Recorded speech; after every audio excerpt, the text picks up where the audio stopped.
May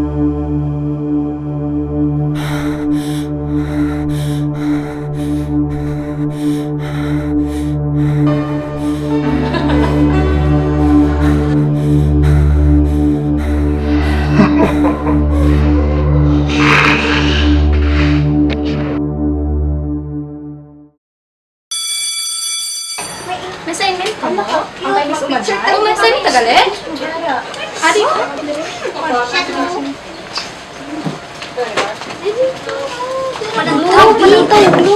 Good morning, class. I am Jessica Jo Lopez, a doctor and a psychiatrist, and I will be your speaker for today. Good morning, Doc. Good morning. So to start, persons who are different outside are called two-faced. They clearly know that their thoughts and their actions are different. They remember what they did, where they were, and what they are doing. But the people who we are going to tackle today doesn't know who they are, where they were, and what they are doing. First, William Stanley Milligan, born in 1955, Ohio, US. Adelana, a 19-year-old lesbian.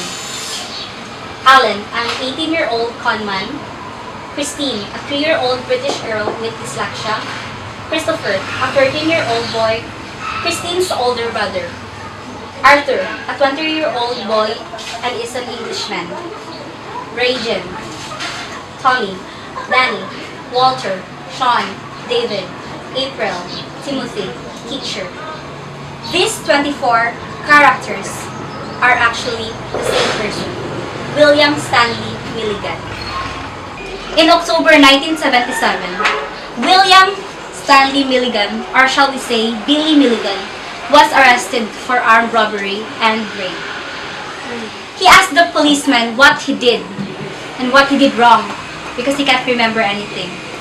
So the police thought maybe he had an amnesia. But the people thought that it was just an act. But then, Milligan or Billy suddenly talking Serbo-Croatian, which he had never learned before, and did things that he thought he never thought he could do. Like, for example, drawing, painting, playing instruments. He couldn't do it all, but he was surprised that he could do it. So, how is it all possible? So when Billy was a child, he was abused by his stepfather. So as a way for him to cope up, he made these personalities. He made an aggressive one. He made a child. He made a teacher, an Englishman, in order for him to know how to cope up with his feelings, with everything. That's why, little did he know that he had created a dangerous, a bad personality that had committed rape, armed robbery, assault, and even murder. So people that has 2 or 3 personalities, or perhaps even 24 or even 100 personalities, are what we call DID, or dissociative identity disorder, or shall we say MPD, or multiple personality disorder. Who is at risk for DID? So research indicates that the cause of DID is likely a psychological response to interpersonal and environmental stresses, particularly during early childhood years, when emotional neglect, childhood, or abuse may interfere with personality development. So, when you connect it connects to the situation of Billy Milligan. So he was abused when he was a child.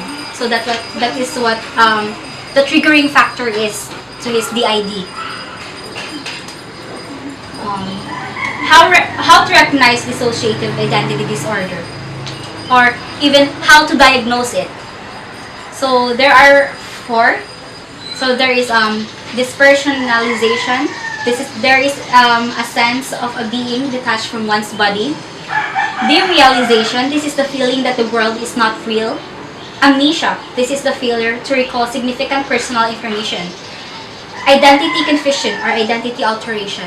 So all of this, as you have noticed, it happened in Billy's life. So what is the treatment? So there are three. There is a psychotherapy, there is hypnotherapy, and there is adjunctive therapy. So psychotherapy, also called talk therapy. So talk with the physician. So I basically get people with DID to talk to me, and then we fix their problem.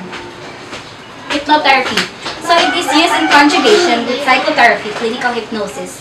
So this is using hypnosis in order to hypnotize the patient.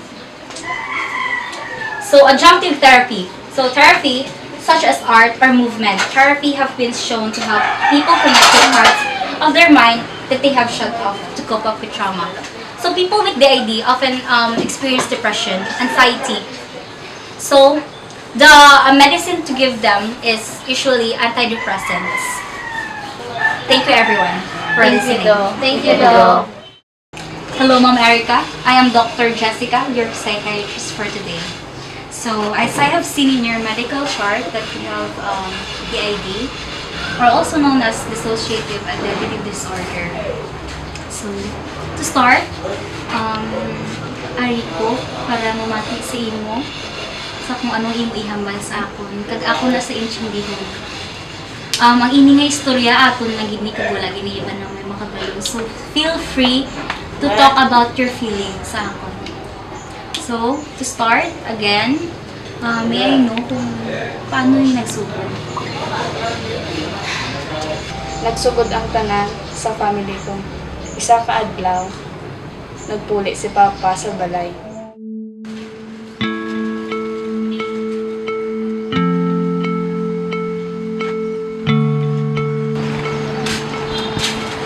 Nay? Wala ka patigang? Hala, sorry lang. Wala pa ko tigang kay wala na tabugas. Hold on ka na lang imong papa ka kung magabot sa aming patigang ko para kakaako dayon. Hey, Lloyd! Masudla ko! Kain ako pagkaon na gutom ko. Hubog ka naman, pero may ka na lang gainom. Ito yung hubogit. Ikaw bilang babae, kung bakba mo ha? Ha? Tirap. Tay, wala sa bugas tay. Kasi mayara ka na po yung kwarto. Kumanak ka noon? Ako di ako mabra sa balay, tapos wala ka noon! Dali! Uy, kapulos nga bata! Hindi! Ikaw! Lloyd! Tay, Ha? tay! Ha? Tay, tama na! Tay, hindi ba na tay? Nay! Okay ka lang? Bango, Nay! Koto, Nay!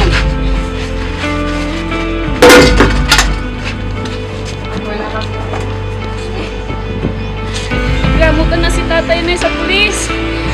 Ha? Sino reklamo nyo? Ha? Mga wala ka mo kabalaslan? Ha? Sino? Sino? Hindi ba na? Ha? Tama na ba na, tay? Ha? Hindi ba ba kita? Ikaw! Lloyd!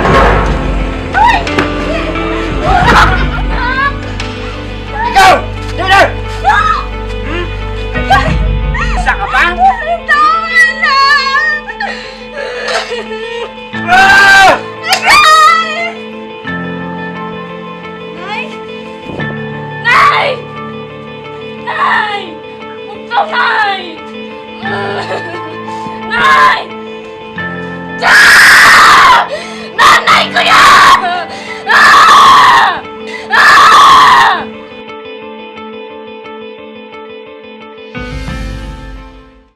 So, pwede mo mahambal pagid ang iba na mga occasions na kung diin ara sila, ang mga personalities na gululuwa gid. Oo, Dok. May nahimo ko nga malain, especially sa tao nga nagbulig sa akon.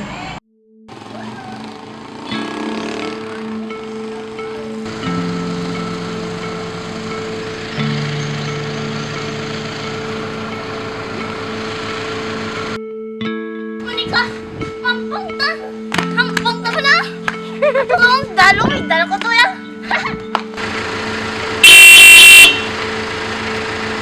Day, dito tayo ka, Day! Dito ka kadto, kainit! Hindi madakpan ka dito pulis! Tapos sa balay ta ka, pakaulong ta ka!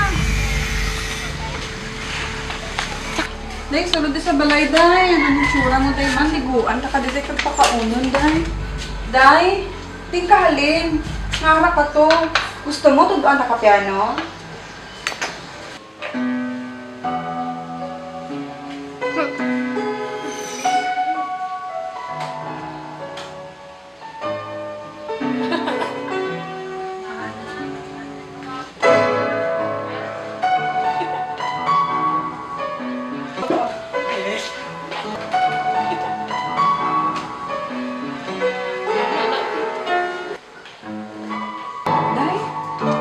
lang?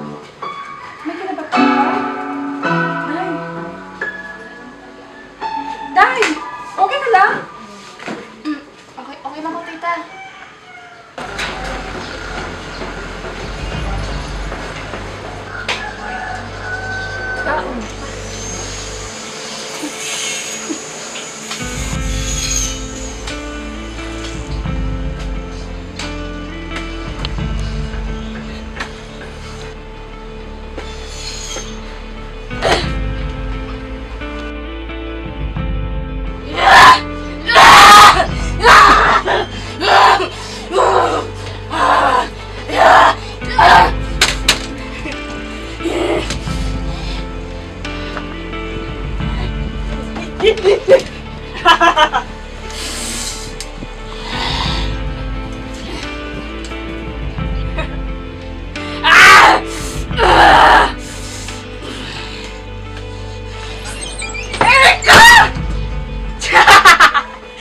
Hindi ako si Erika!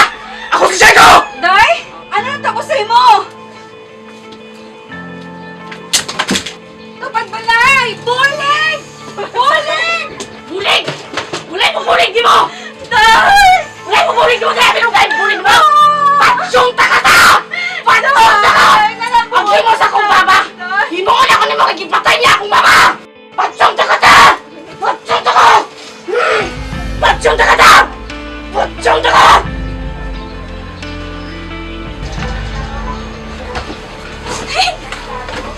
Day! Buyin ako di, please!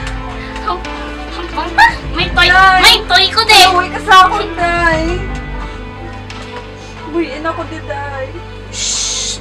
Di magkakot. Si Manang Chico, kasi magkadto na dito kay Tugay. Sino?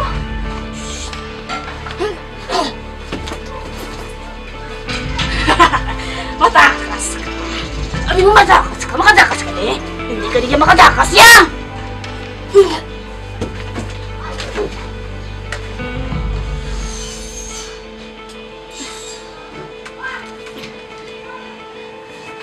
Ta?